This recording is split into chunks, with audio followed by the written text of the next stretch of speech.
Bildiyimiz kimi Braziliya həm də futbol ölkəsi sayılır. Azərbaycan və Braziliya arasında idman əlaqələrinin gücləndirilməsi üçün hansı innovativ yanaşmalar mümkündür?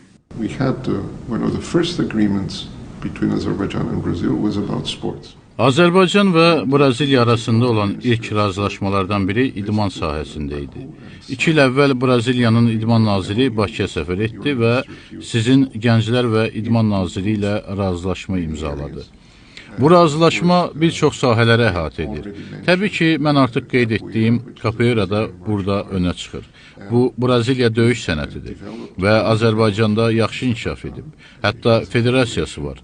Mən çox şadam və qürurluyam ki, Braziliya idman növləri bu qədər çox Azərbaycanlı gənc tərəfindən sevilir. Burada həmçinin jiu-jitsu fəaliyyəti də mövcuddur və bunu görməkdən çox məmnunam. Təbii ki, futbol haqqında danışmalıyam. Bilirəm ki, sizin Qarabağ komandası Çempionlar Liqasında yaxşı nəticələr göstərir. Əlbəttə, hər kəs yaxşı oynayır, amma Braziliya oyunçuları lazım olan anda qolları vurublar. Mən də Braziliya oyunçularının Azərbaycan futbolunun inkişafına verdiyi töhfələri görməkdən çox şadam. Bir neçə il öncə Braziliya Futbol Federasiyasının ideyası olaraq mən təklif etmişdim ki, gənc Azərbaycanlıları qəbul edək. Çünki bizim məktəblərimiz istedadları hazırlayır. Bu ideya da həmçinin inkişaf etdirilə bilər.